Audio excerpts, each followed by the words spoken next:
Hello class, आज हम पढ़ेंगे special purpose book. Special purpose book का फर्स्ट पार्ट, जिसको हम कैश बुक के नाम से जानते हैं, या तो काफ़ी लोग इसको कैश बुक भी बोलते हैं, लेकिन इसका जो मेन नाम है वो क्या है? Special purpose book first. ठीक है, सेकंड भी होता है, वो हम अगले चैप्टर में पढ़ेंगे। तो ये है आपकी बुक का चैप्टर नंबर 10 है। ठीक है, special purpose book first, cash book का पार्ट 1। अब देखो, स्पेशल पर्पस बुक होता क्या है। सबसे पहले हम यहाँ पे क्या करते हैं, डायरेक्ट हम वो बनाते हैं। जैसे कि पहले हमारा रूल क्या होता था, जर्नल एंट्री पास करो, फिर उसकी हेल्प से क्या बनाओ, लेजर बनाओ। तो हमें बिजनेस में क्या है, काफ़ी सारी कॉमन ट्रांजेक्शन ऐसी है जो बहुत ज़्यादा होती है, जैसे कि कैश से रिलेटेड, कैश या बैंक से रिलेटेड ट्रांजेक्शन बहुत ज़्यादा होती है। ठीक है, इसको मैं सेपरेट लिख देता हूँ क्योंकि इसके अंदर सेपरेट अकाउंट बनता है। कैश और बैंक से रिलेटेड ट्रांजेक्शन्स, सामान को बेचना, खरीदना, उसको रिटर्न भी करना, और परचेज रिटर्न भी। ठीक है, तो इस तरह की चीज़ों की ट्रांजेक्शन क्या है, बिजनेस में नॉर्मली काफ़ी ज़्यादा होती है। तो बार बार जर्नल एंट्री पास करने में काफ़ी दिक्कत होती है, इसलिए हम डायरेक्ट क्या बना देते हैं, इनका अलग से बुक बना दी। बुक का मतलब अलग से क्या बना दिया, लेजर बना दिया। ठीक है, अलग से क्या बना दिया, लेज़र। हम चाहते हैं कि हम एंट्री पास ना करें, हम एक दिन में 10 बार परचेज की एंट्री करेंगे या सेल की एंट्री करेंगे तो काफ़ी ज़्यादा एंट्री हो जाएगी। इस वजह से हम चाहते हैं डायरेक्ट हम इसका क्या बना दें, लेज़र बना दें। तो जो चैप्टर नंबर 10 है उसके अंदर हम सीखेंगे कैश बुक से रिलेटेड, मतलब शुरू के 2 पॉइंट, कैश बुक और बैंक। ठीक है, तो आज का हमारा टॉपिक है कैश बुक। कैश बुक दो तरह की होती है, एक जहाँ पे खाली कैश से रिलेटेड चीज़ें रिकॉर्ड की जाती है, एक जहाँ पे कैश प्लस बैंक से रिलेटेड दोनों की चीज़ें रिकॉर्ड की जाती हैं। इनका इनफ्लो एंड आउटफ्लो को रिकॉर्ड किया जाता है। क्या कोई दिक्कत है? नहीं है ना? लेज़र आपने पढ़ा है, अकाउंट का फॉर्मेट तो आपको पता ही होगा कैसे बनता है। ठीक है, तो यहाँ पे कैश बुक, ये जो स्पेशल बुक फर्स्ट है ना, इसके अंदर हम बनाते हैं कैश बुक। कैश बुक दो तरह की होती है, जहाँ एक वो जहाँ पे खाली ओनली कैश से रिलेटेड चीज़ें रिकॉर्ड करते हैं, एक वो जहाँ पे दोनों। ठीक है, जहाँ पे सिंगल चीज़ें रिकॉर्ड करते हैं उसको कहते हैं हम single column cash book, single column. ठीक है, क्या कोई दिक्कत है? सिंगल कॉलम कैश बुक, जहाँ पे कैश और बैंक आता है उसे कहते हैं डबल। ठीक है, तो चैप्टर नंबर 10 में हम कैश बुक से रिलेटेड पढ़ेंगे। Cash book single single column और कैश बुक का डबल कॉलम। डबल कॉलम में क्या अंतर है, सिर्फ बैंक और इंक्लूड हो जाता है। ठीक है, तो चलो कैश बुक के क्वेश्चन बनाते हैं। उससे पहले मैं आपको एक फॉर्मेट बता दूं रफली कि अकाउंट का फॉर्मेट क्या होता है। Date, particulars, LF, amount, date, particulars. ठीक है, एलएफ और अमाउंट, ये डेबिट साइड हो गई, ये क्रेडिट साइड हो गई। ऐसे ही कुछ सीखा था हमने। तो ये क्या है, कैश बुक का सिंगल कॉलम का फॉर्मेट। एक बात ध्यान रखना, जब भी आप कैश बुक बनाओ, single column, single column cash book, इसके अंदर आपको क्या क्या चीज़ों को रिकॉर्ड करना है। सबसे इम्पोर्टेंट बात, इनफ्लो, जब भी पैसा आएगा तो डेबिट साइड, इनफ्लो होगा पैसों का तो डेबिट साइड, आउटफ्लो होगा तो क्रेडिट साइड आपको रिकॉर्ड करना है। जब भी आपके पास पैसा आए, पैसा मतलब नगद वाला पैसा, क्योंकि यहाँ पे हम क्या बना रहे हैं, सिंगल कॉलम के अंदर ओनली कैश। तो सिंगल कॉलम के अंदर ओनली कैश से रिलेटेड चीज़ों को रिकॉर्ड करेंगे, ओनली कैश का इनफ्लो एंड आउटफ्लो।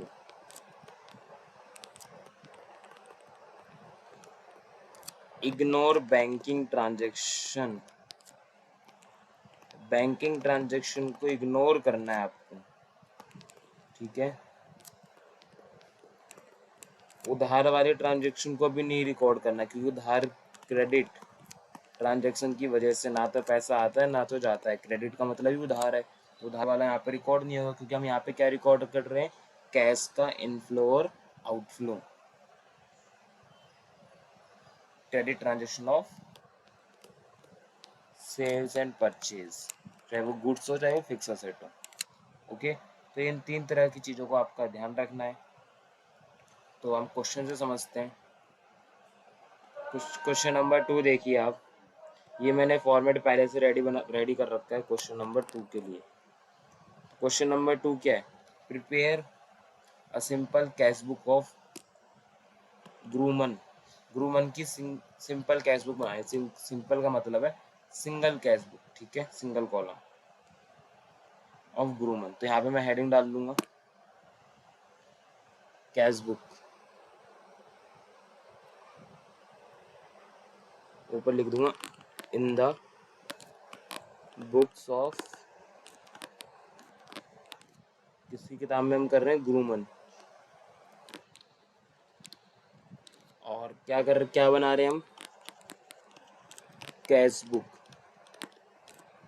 ब्रैकेट में लिख देंगे सिंगल कॉलम। सिंगल कॉलम का मतलब है कैश से रिलेटेड चीज़ों को ही लिखना है। पैसा आएगा तो इनफ्लो आएगा डेबिट साइड में, आउटफ्लो आएगा क्रेडिट साइड में। ये चीज़ आपको ध्यान रखनी है, उधार वाली ट्रांजेक्शन रिकॉर्ड नहीं करना। चलो तो हम क्वेश्चन करते हैं। जहाँ पर आप कंफ्यूज हो तो वो आप एंट्री बना के कर सकते हो। तो यहाँ पे 1 अप्रैल 2024 को बोला है, ग्रूमन commences business introducing cash. Business में कैश लगाया तो पैसा आया है, आएगा तो डेबिट साइड। 1 तारीख को, 1 अप्रैल 2024 को ग्रूमन ने क्या करा है, बिजनेस में कैश लगाया है। अगर कैश लगाया है तो पैसा आएगा, ठीक है। तो किस साइड लिखोगे आप, डेबिट साइड का पैसा आता है किसके नाम से, आपको पता है डेबिट साइड में जब भी लिखते हैं तो टू के नाम से लिखते हैं, टू कैपिटल। कितने, 2 लाख रुपए। जब भी पैसा आएगा डेबिट साइड जाएगा क्रेडिट साइड। अब मैं इसी पॉइंट को जर्नल एंट्री से करके दिखाऊं आपको। जर्नल एंट्री क्या होती है, कैश टू कैपिटल। तो कैश अकाउंट में टू कैपिटल, तो हमने यहाँ कैश अकाउंट ही बनाया, उसके अंदर क्या लिखा है, टू कैपिटल। लेकिन हमको नीचे से नहीं पढ़ना अब, क्यों, क्योंकि कैपिटल अकाउंट में बाई कैश, तो कैपिटल अकाउंट तो हमने बनाया ही नहीं है, तो उसमें हम कैसे लिख देंगे, हमें खाली कौन सा अकाउंट बनाना है, कैश। जब कैश ऊपर की तरफ लिखा होगा तो ऊपर से नीचे को पढ़ना है, नीचे की तरफ होगा तो नीचे से ऊपर की तरफ। कुल मिला के कैश में इफेक्ट दिखाना है, ठीक है। 1/4 तारीख को देखो क्या हुआ, purchase following asset for business. Business के लिए कुछ असेट्स खरीदिए, कंप्यूटर 16,000 का, furniture 18,500, machinery 32,000। Payment made by cheque, सारा पैसा किससे दिए, चेक। चेक से देंगे तो बैंक से पैसा जाएगा। तो क्या हम यहाँ पे बैंक के बारे में लिख रहे हैं, नहीं लिख रहे, हम यहाँ पे सिंगल कॉलम बना रहे हैं। जब हम डबल कॉलम बनाएंगे, जब हम उसमें बैंक से रिलेटेड भी रिकॉर्ड करेंगे। अभी हमें खाली सिंगल कॉलम बनाना है जहाँ पर खाली कैश से रिलेटेड चीज़ों को रिकॉर्ड करते हैं। तो अगर बैंक से पैसा जाएगा इसका मतलब कैश तो आया ही नहीं, ना तो कैश गया, तो इसको क्या करना है, इग्नोर, ठीक है। 6 अप्रैल को सामान खरीदा है फ्रॉम भूषण से इन कैश, कैश में खरीदा है 40,000 का, तो पैसा जाएगा, पैसे जाएगा तो क्रेडिट साइड 6 तारीख को, ओके।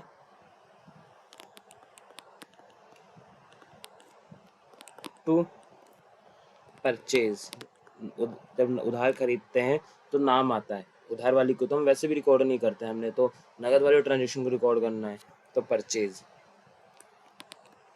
परचेज 40,000। क्या कोई दिक्कत है, नहीं है। 6 तारीख को हो गया। 8 तारीख को क्या बोला है, 8 तारीख को बोला है paid wages for installation, installation of machine, machine को इंस्टॉल कराया है उसके लिए हमने वेजेस दिए हैं 4,000 रुपये। मैंने आपको जर्नल में भी बड़ा बताया था, लेज़र बनाते वक्त भी बताया था, जब भी हम कोई इंस्टॉलेशन पर देते हैं, मतलब नई मशीन को रन करने के लिए जितना भी खर्चा करते हैं वो सारा खर्चा किस में ऐड करते हैं, उसी मशीन में ऐड कर देते हैं। तो यहाँ पे मशीन को इंस्टॉल मतलब कि हमको, हम कोई मशीन खरीदी है उसको इंस्टॉल करवाना है, उसको फिट करवाना है या उसको सेट करना है, तो उसके लिए हमने वेजेस दिए हैं 4,000 रुपये, तो ये एक्सपेंस नहीं माना जाएगा, ये उसी मशीन में ऐड हो जाएगा। तो 8 तारीख को पेमेंट हुई है 4,000, तो क्रेडिट साइड क्योंकि पैसा गया। तो 8/4/2024 को टू मशीनरी, मशीन के नाम से आएगा, ठीक है, 4,000। आगे चलें, आगे लिखा है कंप्यूटर को रिपेयर कराया है। अब कंप्यूटर को रिपेयर कराया है तो ये क्या है, ये खर्चा है, तो उसको हम एक्सपेंस के नाम से लिखेंगे, ठीक है, रिपेयर के नाम से 1912 तारीख को। तो पैसा गया होगा तो क्रेडिट साइड टू रिपेयर, ठीक है, और कितनी तारीख को, 12 तारीख को। आगे लिखा है 15 तारीख को वेजेस दिए हैं। अब यहाँ पे कुछ नहीं लिखा, सिंपल है, 15,000, तो ये क्या है, वेजेस दिए हैं, ये क्या है, एक्सपेंस हो गया, ठीक है, पेड वेजेस। 15 तारीख को हमने पोस्टेज भी परचेज करी है और स्टेशनरी के भी पैसे दिए हैं, तो डेट सेम है, तीनों डेट पे पैसा गया है तो क्रेडिट साइड, ठीक है, वेजेस, पोस्टेज और स्टेशनरी 15 तारीख को, तो पैसा जाएगा तो क्रेडिट साइड, पैसा आएगा तो डेबिट साइड। किस नाम से, सॉरी, क्रेडिट साइड में तो बाई के नाम से आता है क्लास, तो बाय कर लेना, ठीक है, तो by wages, by postage, by stationery, 15 तारीख के सब में डेट।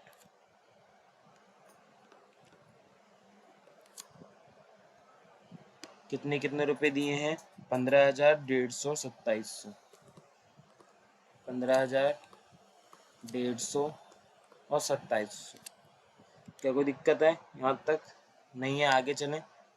19 तारीख को सामान बेचा है, कौन सा सामान बेचा है, जो हमने आधा बेचा है, हाफ, क्या लिखा है, हाफ, हाफ गुड्स, आधा सामान बेचा है, जो कि हमने भूषण से खरीदा था। किसको बेचा है, अनिल को बेचा है, एट अ प्रॉफिट ऑफ 25%, तो ट्रेड डिस्काउंट 5। तो देखो, सोल्ड फॉर कैश, कैश में बेचा है, तो पैसा आएगा कितनी तारीख को, 19 तारीख को, तो डेबिट साइड में, किस नाम से, 19/4/2024 को लिखूंगा मैं, टू सेल। अब भूषण से कितने का खरीदा था, भूषण से खरीदा था हमने 6 तारीख को 40,000 का, ये रहा, ठीक है। अब 40,000 का आधा बेच रहे हैं, 40,000 का आधा कितना होगा, 20,000, 40,000 का आधा कितना होगा, 20,000।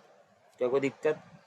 अब इसमें हमें क्या ऐड करना है, प्रॉफिट ऐड करना है, इसमें क्या ऐड करना है, प्रॉफिट, कितना प्रॉफिट, 25%, तो 20,000 का 25% कितना होता है, 5,000, तो सामान की वैल्यू हो गई 25,000। अब इसमें से ट्रेड डिस्काउंट लेस कर दो, ट्रेड डिस्काउंट 5% है, प्रॉफिट था 25%, तो 25,000 का 5% कितना होगा, 1,250 रुपये। अगर आप घटा दोगे तो जो पैसा आएगा उतने में आपने क्या करी है, सेल, तो कितना पैसा आपको मिलेगा, 23,750। तो आपकी सेल कितनी की होगी, 23,750 की, तो डेबिट साइड, ओके। 24 अप्रैल को बोला है कि payment to carpenter for repair to personal furniture. अब पर्सनल फर्नीचर को रिपेयर कराया है और 350 आपने दे दिए, इसका मतलब क्या है, ये ड्राइंग है, पर्सनल खर्चा है आपका। 24 तारीख को 350 की ड्राइंग, 24 तारीख को बाय ड्राइंग, ओके। आगे बोला है 26 अप्रैल को पेड फॉर मेडिकल एक्सपेंस, सीधी सी बात है, मेडिकल एक्सपेंस पे किया है ऑफ वुमन की वाइफ का, श्रीमती वुमन, तो जो उसकी वाइफ को मेडिकल एक्सपेंस पे किया है कितने का, 1,800 रुपये का। तो ये भी ड्राइंग उसका पर्सनल खर्चा है, बिजनेस का तो नहीं है ना मेडिकल देना। 26 तारीख का 1,800 रुपये, तो बाय ड्राइंग 1800। ठीक है, लास्ट पॉइंट बचा है 30 तारीख को paid for shop rent. Shop मतलब उसने अपनी दुकान का किराया दिया है, बिजनेस रेंट भरा है 2500 रुपये 30 तारीख को। तो ठीक है, पैसा गया है, 30 तारीख को रेंट भरा है तो बाय रेंट 30 तारीख को। हो गया क्वेश्चन, सारे पॉइंट हमने यहाँ पे कर लिए। अब हमें क्या करना है, क्वेश्चन की टोटलिंग करनी है। ठीक है,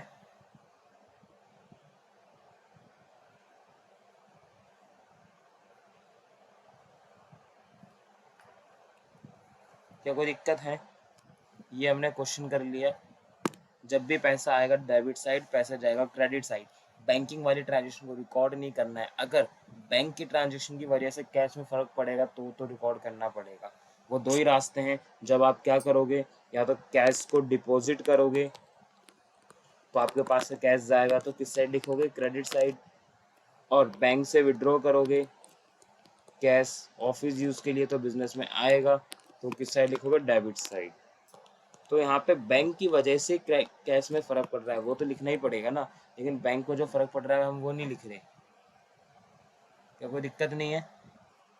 अब टोटलिंग कैसे करने, जो साइड बढ़ी है वो दोनों तरफ लिख दो। तो यहाँ पे डेबिट साइड बढ़ी है 2,23,000, तो ये 2,23,750। जो साइड बड़ी होती है वो दोनों तरफ हम लिख देते हैं, जैसे हमने लेजर में टोटल करा था। अब इसमें से ये सारा घटा दो। तो पहले जोड़ लेते हैं, credit side 40,000 plus 4,000 plus 1,200 plus 15,000 plus 150 plus 2,700 plus 350 plus 1,800 plus 2,500। तो ये हो गया 67,700। इसको अगर हम घटा देते हैं 2,23,750 में से, तो ये बचेगा 1,5 एक मिनट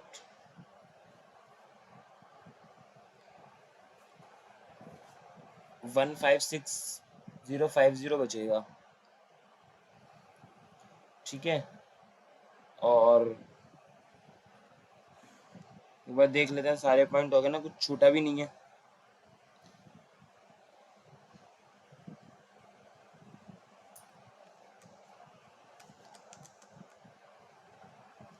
ये एक पॉइंट, ये क्या है 1900 का, हमने कहीं लिखा नहीं ना। रिपेयर था 1900 का,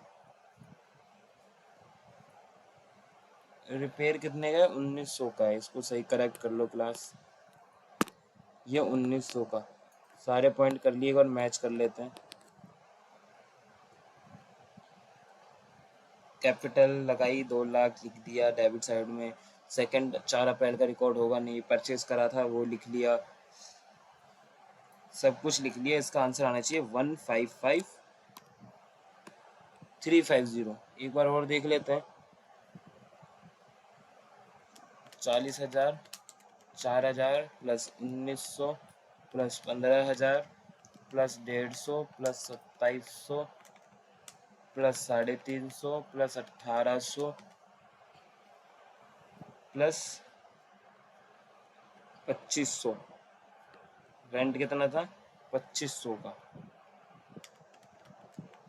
ठीक है 68,000। कितना आया क्रेडिट साइड, ये सब जोड़ कर, ये सब टोटल कर आया 68,400। इसको हम लेस कर देते हैं 2,23,750 से, तो हमारा आंसर आ जाएगा 155,350। तो इस साइड आंसर बच रहा है 155,350। किस नाम से आ जाएगा, by balance C D. Closing में हमारे पास कितना पैसा बचा, 1,55,350। ठीक है, और डेट क्या आएगी, 30 तारीख महीने के अंत में। तो समझ में आया। इसके अंदर हम वही चीज़ें रिकॉर्ड करेंगे जिसका कैश का इनफ्लो या आउटफ्लो होगा। उधार वाले ट्रांजेक्शन को रिकॉर्ड करना नहीं है, बैंकिंग ट्रांजेक्शन को भी इग्नोर करना है। लेकिन बैंकिंग की ट्रांजेक्शन की वजह से अगर कैश में फ़र्क पड़ेगा तो आपको रिकॉर्ड करना भी पड़ेगा। कोई दिक्कत नहीं है, स्क्रीनशॉट ले लो, बाकी क्वेश्चन आप बना लेना। एक क्वेश्चन और करा देता हूँ मैं, ठीक है। तो क्वेश्चन नंबर 3 देखो, ये डेट का कॉलम हो गया, ये particulars, LF, amount, date, particulars, LF और अमाउंट।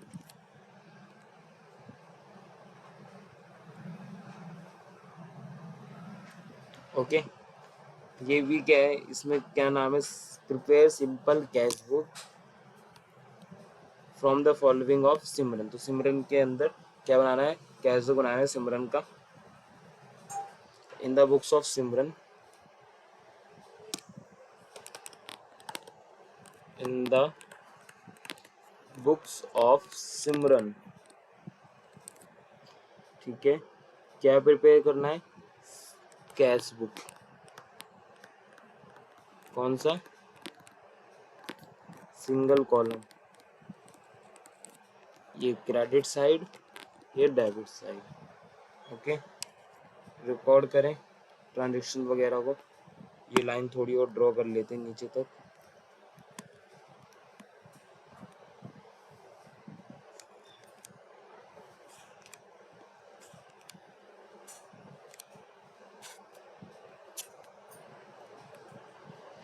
चलो तो क्वेश्चन नंबर 3 को देखते हैं।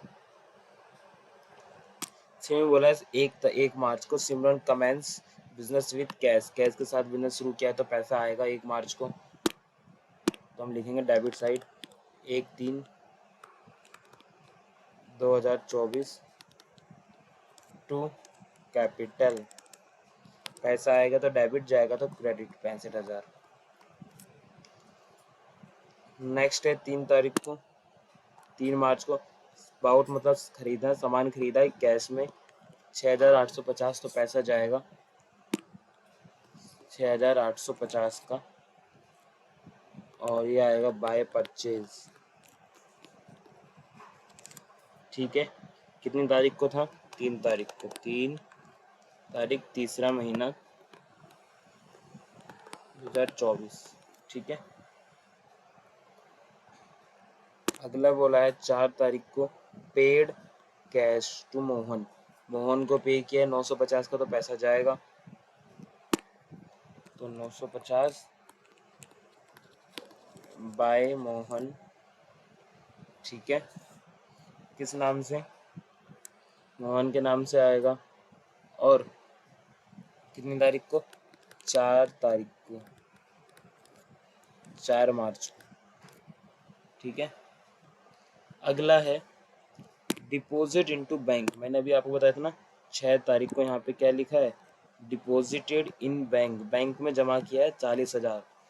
तो हमारे पास से कैश चला गया, चला गया तो जाने का तो हम लिखेंगे ना 6 तारीख को, 6 मार्च को 40,000 रुपये चले गए, क्योंकि डिपॉजिट इन बैंक, बैंक में जमा किया है तो कैश चला गया, तो बाय बैंक, तो इसको तो रिकॉर्ड करेंगे ना, कैश गया है इसलिए। वापस से 6 तारीख को ऑफिस का फर्नीचर खरीदा है, फर्नीचर के लिए पैसे दिए हैं, paid for office furniture cash 4,650। ठीक है, 6 तारीख को 4,650, 4,650 बाय ऑफिस फर्नीचर, सेम तारीख है 6 तारीख को। आगे 9 तारीख को सामान बेचा है कैश में, तो पैसा आएगा तो डेबिट साइड 30,000 9 मार्च को टू सेल। फिर है 12 तारीख को हमने क्या करी है, वेजेस दिए कैश में 1,200 रुपये, पेड वेजेस 1,200 रुपये में बाय वेजेस, कितनी तारीख थी, 12 तारीख। अगला है 13 तारीख को स्टेशनरी के पैसे दिए 400 रुपये, तो पैसा जाएगा तो क्रेडिट साइड, आएगा तो डेबिट बाय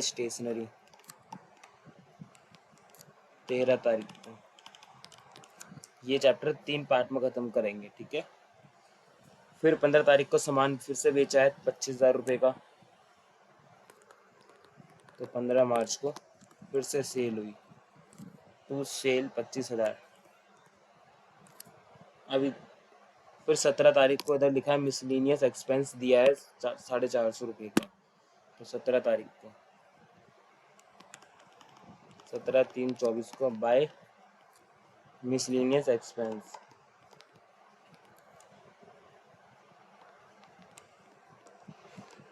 एक्सपेंस कितना है? 450 रुपये। फिर है 19 मार्च को रिसीव हुआ है कैश, कितना रिसीव हुआ है त्रिलोक से? 48,550, 4,850। डिस्काउंट दे अलाउ किया 150। देखो आपको पैसा कितना मिला है 4,850, तो डिस्काउंट से तो कोई फर्क पड़ा ही नहीं ना आपके पास। अब आपको लेना कितना था त्रिलोक से? 5,000। तो ठीक है, आपने बोला ठीक है भाई 150 रुपये मत दे, तो 4,850 दे, तो आपके पास कितना कैश आया? 4,850। तो आप वो लिखोगे 19 तारीख को, ठीक है। पैसा आया तो डेबिट साइड टू त्रिलोक, जितना पैसा आया उतना ही लिखना है, 4,850। फिर 22 मार्च को सामान खरीदा, परचेज किया है 2500 का, बाय परचेज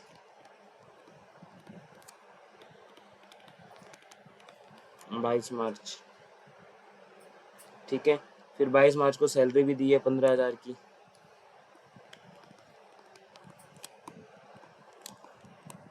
बाय सैलरी 15,000। अगला है 25 तारीख को रेंट दिया है 900 का, तो पैसा गया ही है, तो बाय रेंट, ठीक है 25 मार्च। अगला है 28 तारीख को इलेक्ट्रिसिटी बिल पे किया है 350, बाय इलेक्ट्रिसिटी बिल किन तारीख को? 28 तारीख को, 28 मार्च।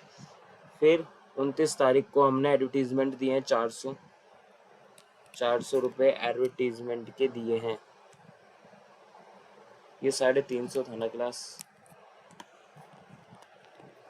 बाय एडवर्टीजमेंट,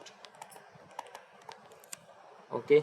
लास्ट पॉइंट है कि 31 तारीख को हमने क्या करा, बैंक में जमा किया, पेड इनटू बैंक, तुम्हारे पास से पैसा चला गया 25,000 रुपये। 31 मार्च को कितने पैसे किए?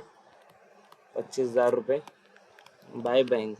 अब हमें डेबिट और क्रेडिट साइड को जोड़ना है, जो साइड बड़ी है उसको दोनों तरफ लिख के बैलेंसिंग करनी है। सारे क्वेश्चंस हमने कवर कर लिए। डेबिट साइड जोड़ते हैं, 65,000 प्लस 30,000 प्लस 25,000 प्लस 4,850। तो डेबिट साइड की टोटल कितनी है? 124,850, 1,24,850, ओके। अब क्रेडिट साइड की टोटलिंग देखते हैं, 6,850 plus 950 plus 40,000 plus 4,650 plus 1,200 plus 400 plus 450 plus 2,500 plus 15,000 plus 900 plus 350 plus 400 plus 25,000। तो क्रेडिट साइड की टोटलिंग है 98,650। तो बड़ी साइड क्या है? डेबिट, तो डेबिट साइड को दोनों तरफ लिख देंगे, 124,850 124,850। अगर इसमें से क्रेडिट साइड घटा दें तो कितना कम पड़ रहा है? 26,200। तो यहाँ पे कितना आ गया? 26,200। तो किस नाम से? By balance CD 31/3/2024। तो इस तरीके से ये क्वेश्चन आपको करना है। तो मैंने आपको सिंगल कॉलम कैश बुक सिखा दिया। नेक्स्ट क्लास में हम डबल कॉलम कैश बुक को सीखेंगे। फिर एक और टॉपिक है पेटी कैश बुक। ये 2 टॉपिक और सीख के हमारा ये चैप्टर पूरी तरह से फिनिश हो जाएगा, ठीक है। तो ये आपका क्वेश्चन 3 का स्क्रीनशॉट ले लो सॉल्यूशन का। जैसे लेजर में आपने टोटलिंग करना सीखा था ना, वैसे ही किया है मैंने यहाँ पर भी। ये क्वेश्चन नंबर 2 का टोटलिंग क्वेश्चन वगैरह खींच लिए स्क्रीनशॉट। ये आपके क्वेश्चंस हैं, क्वेश्चन 2 और 3 जो मैंने कराए, इनका स्क्रीनशॉट ले लो। ले लिया? ये जो मैंने ऊपर लिखा था इनका लिख लो, ठीक है। जैसे ही चैप्टर खत्म होगा फिर उसके बाद पढ़ेंगे स्पेशल पर्पज। फर्स्ट पार्ट हम अभी पढ़ रहे हैं, फिर सेकंड पार्ट पढ़ेंगे जो कि चैप्टर नंबर 11 है। अभी हमें क्या क्या पढ़ना है इस चैप्टर में, मैंने आपको बताया था कि एक तो सिंगल कॉलम कैश बुक पढ़ना है और एक डबल कॉलम। सिंगल कॉलम आज खत्म हो गया, कल डबल कॉलम हो जाएगा, फिर एक दिन पेटी कैश बुक। तो 3 पार्ट में चैप्टर फिनिश हो जाएगा।